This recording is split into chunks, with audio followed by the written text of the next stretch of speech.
What's up, you guys? I'm here with a new video today. I'm here to show you guys my updated ALTERGEIST deck profile for the end of July, start of August 2018 format. A lot of you probably didn't know this is actually a deck I've had on the side for a while now. I've actually been testing it online a lot, and I've been going back and forth with this deck. You guys saw my last deck profile, which was the off-season deck, the 40-card Lightsworn deck. You guys really love that. Well, this is actually another deck that I have. I don't call it an off-season deck because I feel this deck is still competitive in the current format.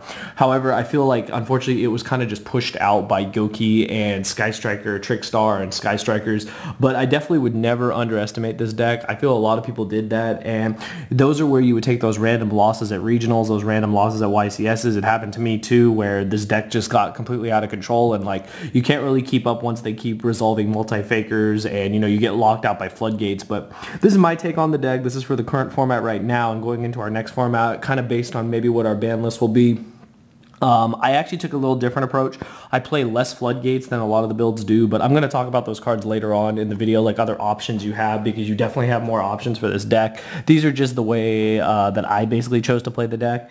So I'll get into it. I hope you guys enjoy it. We'll start with the main deck, then talk about the extra deck. Our extra deck's pretty open, but we'll talk about it. So for now, we're just going to break it into our monsters for our main ALTERGEIST. So, of course, we have the 3 copies of Marionetter. Card's great. Just summon it, set one of your traps. You're either setting your Call of the Haunted or your Protocol.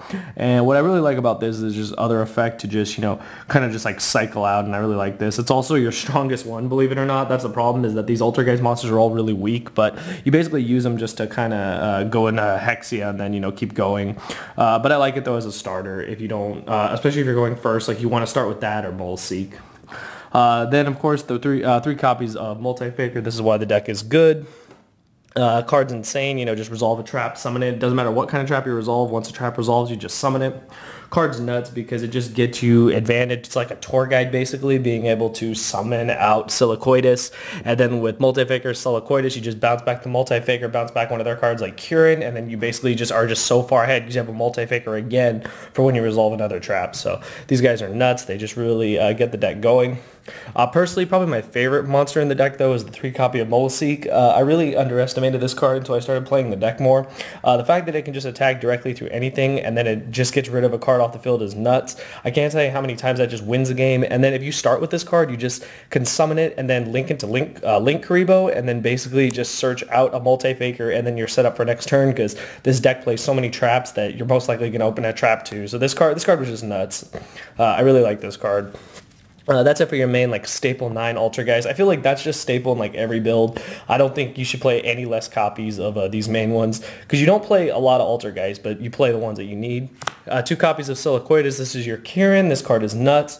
Card sucks to draw. You never really want to draw it, but being able to search it out with Multi-Faker is really good. The bounce effect is nuts, and the fact that there's not a lot of things they can do to it because you just kind of target anything else. It can be one of your traps, it can be one of your monsters, bounce it back, bounce one of their cards, and then they're really, really behind. And then if you get double of them on the field, it's nuts. And then I do play the one Kankuri. Now, people have talked about this card. A lot of people don't like it. I don't see why people don't like this card. Not only does it stop an attack, it gets to the field, it negates a face-up monster, and it's 2400 defense. That's pretty good. I would always play it. I feel like it's just a good card to have. Plus, being able to combo these two together when you resolve Multi-Faker is nuts because you just bounce this, bounce one of their cards, and then you can do it again. It basically is almost like a loop. I've noticed these cards are almost like loops, being able to bounce these particular monsters for stuff because you keep swinging for 500, you keep hitting cards, you keep bouncing, and you keep getting advantage over your opponent. And that's what I really like about this deck. I feel it gains a lot of momentum really quickly, even though a lot of people see the deck as slow.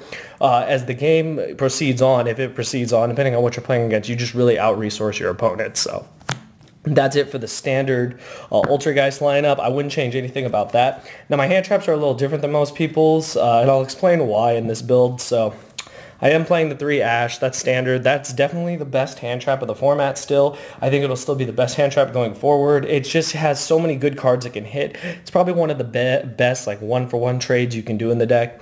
And I'm actually not main decking Cherries. What I'm still main decking is 3 Droll and Lockbird. Now, I know a lot of people are going to give me flack for this. They're going to be like, the problem with ALTERGEIST is you can't really finish the game because you Droll them. Sure, you bought yourself a turn, but then they, your monsters aren't that strong. And yes, that's true. Yes, that can be one of the problems. However, I feel like Droll is just a necessary evil against Goki. It's a necessary evil against Trickstar Sky Striker, and just really good against Rogue. Now, while Cherries is really, really good against, hitting the Isolde, hitting the Firewall, hitting whatever, I just felt like overall Droll was just a lot stronger, just for this point in time. If there comes a more established format, kind of like, if it was Nationals, I definitely probably would have played Cherries, or maybe played all 9 of them. The thing is, you just need to have the hand traps to stop what Goki's trying to do. So it's to each his own if you want to play Cherries, but for now I'm playing Droll and Lockbird. But I'll talk about Cherries at the end of the video. So that's it for the monster count. Pretty low, pretty like standard monster lineup. Now for spells, where it gets funny, I only played 2 spells, 2 copies of Pot of Duality. Not playing Desires. Tried it out. Really, really wanted to make the card work. Really wanted to like the card because I love Pot of Desires. Everyone knows that. However, in this deck, I absolutely hated it. I didn't find it good at all. I felt like Duality was all I needed. It just helped me get that last card. I needed that last piece I needed, and that way, like, I wasn't worrying about like banishing any resources and whatnot, because I had a lot of bad luck with Desires in this deck. So I decided to cut it from the deck completely, and so far Duality's just been amazing. I thought about playing 3, but I want to keep the deck at 40, so only playing 2 copies of Duality. I'm not playing Scapegoat, not playing anything like that, no Raigeki, nothing like that. I just figured keep it really low. Spells, you don't really need your spell cards. Your deck runs off monsters and traps. So rest of the deck, you guys, the rest of this right here is all traps. So we'll get to the traps. So for the Altergeist traps, we've got, of course, 3 Spoofing. Card's insane, just helps you, kind of mulligan. 2 copies of Protocol. Card's nuts, just being able to negate stuff. And your 2 Manifestations, which have the new errata on it, so it doesn't have to be on the field to resolve. So that's just insane, just does really good plays. Believe it or not, you can link climb a lot faster when you open this, so I really like this card overall. I think it's a really, really solid card. On these ratios, though, I wouldn't change anything. I feel that the 3-2-2 is just really good. I think that overall, these are probably the best ratios you'd want to play for the deck. So that's it for the Altergeist cards. Now for the rest of the traps. Like I said, I wasn't playing a lot of like Floodgates or anything like that. I did play some Floodgates, but mostly I wanted to play cards I felt were just good going first or going second. So I decided to play 3 Infinite Impermanence. Of course, you have to play these. This is probably one of the best trap cards in the deck. Now, I know a lot of people kind of argue whether this is good or not, but Impermanence is just really solid because you're being able to activate it during either player's turn and then resolve Multi-Faker is nuts. If they go, they summon a monster, it's, they're starting off their turn, they activate, you chain Impermanence from hand, chain Multi-Faker, and you basically have another negate with Multi-Faker and Silicoides, so it's really, really solid. Definitely worth the investment to play this card, especially in this deck, I feel. Probably one of the main Floodgates I'm playing is the 3 Anti-Spell. I went back and forth whether I wanted to play Rivalry of Warlords, Battle of Elements, all these different Floodgates, and overall I decided to just play Anti-Spell. I felt like this card literally just said no to so many decks in the format. It was basically an auto win against most decks, and I felt like when you're comboing Anti-Spell Fragrance along with Molaseek, it's just really solid because the opponent can't really do much against that. You basically just have this, and you just start, picking away at their back row, picking away at their monsters, and there's not a lot they can do. So I really felt like Anti-Spell was just better overall. Plus, it's game against pendulums or anything random that just plays a lot of traps. So that's why I decided to just play the 3 Fragrance. 3 copies of Strike. I like Strike a lot, and I really wanted to play all 5. I really wanted to play the 3 Strike, the 1 Warning, and the 1 Judgment. However, the life points just wouldn't allow it. The new time rule wouldn't allow it. So I felt that just 3 Strike overall was better, and someone brought up a really good fact that, which I knew, it's just I didn't think of it at the time. The one thing Strike can do that those other 2 cards cannot is it can hit hand traps, and believe it or not, that can be really detrimental when you're trying to win the game and just pushing for games, and just pushing for more advantage. I felt Strike overall was the better call. And then this is where I guess you can call it kind of spicy, but we played the 3 copies of Mind Crush in the main deck. This card's insane. Every deck searches, so you always have knowledge. Being able to Mind Crush a card, being able to chain Multi-Faker is nuts. Mind Crush Multi-Faker a lot of times is just enough to win because you've already seen your opponent's hand, you've already knocked a card out, and you've summoned Multi-Faker. You've brought out Silicoides, so you've already gone plus, and you have another bounce. Plus, if you have Protocol, you have more negates. You have Hexia, you have more negates. This card is just insane in the deck, and I definitely recommend if you haven't tried main decking it, definitely try it in the main deck. Then the last card for the deck is actually just Imperial Order. Resolve this card and win, basically. You only play 2 spells, so you resolve this card, you pretty much win the game. And yeah, I don't see why you wouldn't play this card in this deck. So that is it for the main deck. It's 40 cards.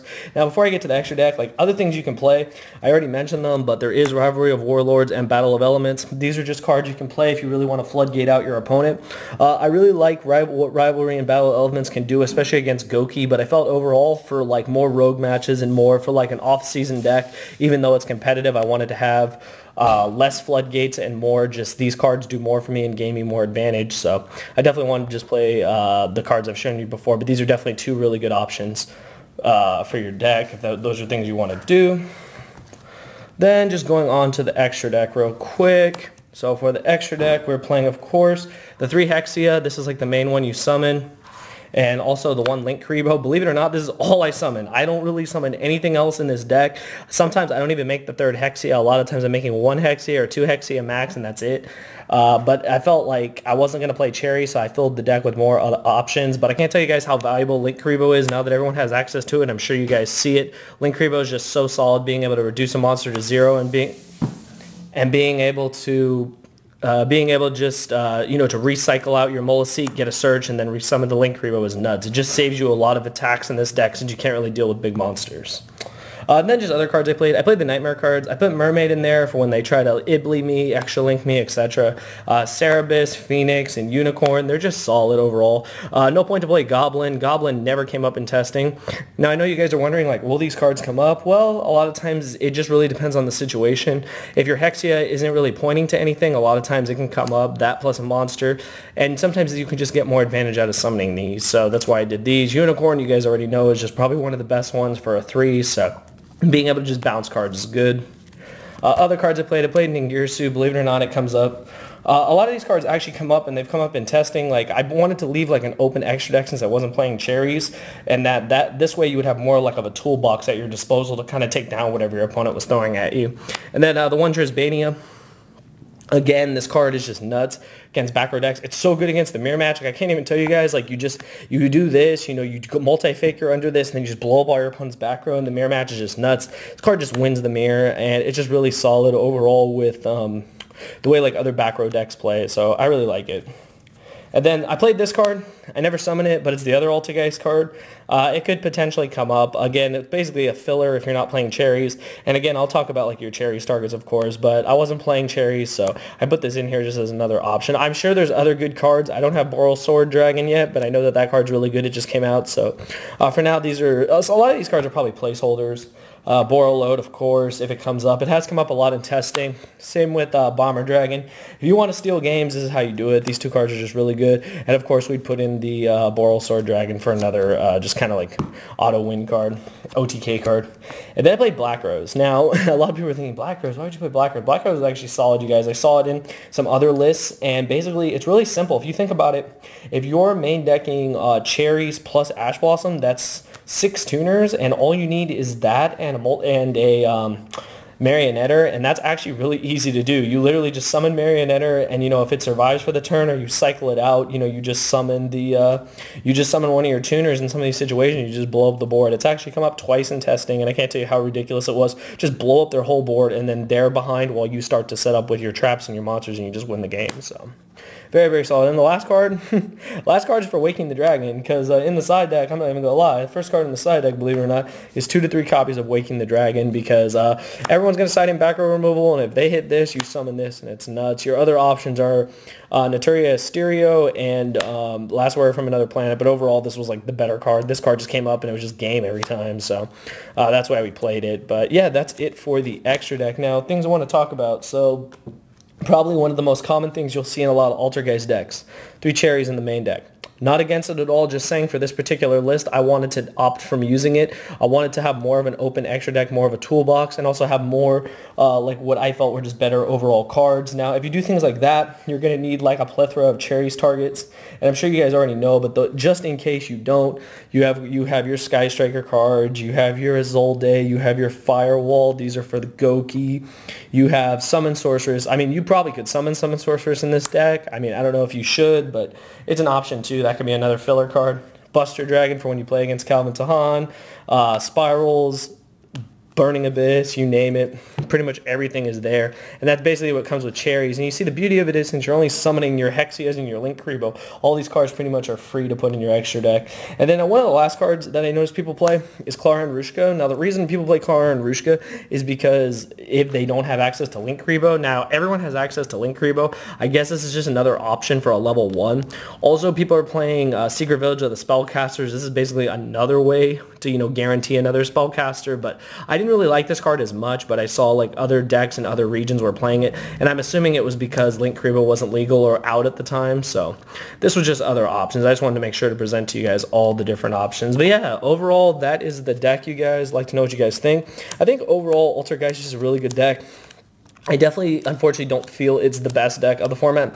Do I feel it has the potential in the future? Absolutely. I think if people build the deck right, if they spend more time testing the deck, they'll notice like how powerful the deck is. I really like it. I like the fact that you just have so much control over the board. It's a really kind of, in its sense, it's its own anti-meta deck that just really just locks out the game. It really just locks out the game, and it does it with traps. It really hits hard with traps. Very little spells, very little things to activate spell-wise. You're using your dualities just to dig. That's all your spells should do. They should dig for the pieces you need, and then you can answer your opponent. If you don't answer them with hand traps, you're answering them with all your negates. Silicoides with Multifaker is still nuts. Molaseek just deals with everything. You know, Multifaker just does everything. Marionetter does everything, and your Molaseek again just gets in there and just, you know, gets you so much advantage. But yeah, overall, that's the deck. Let me know what you guys think in the comments below. Be sure to leave a like if you enjoyed the video. If you guys want to see more deck profiles from me, let me know in the comments below the next deck you'd like to see, and I'll be sure to bring it to you here on the channel. So I hope you guys enjoyed, and I'll see you guys next time. Thank you for watching.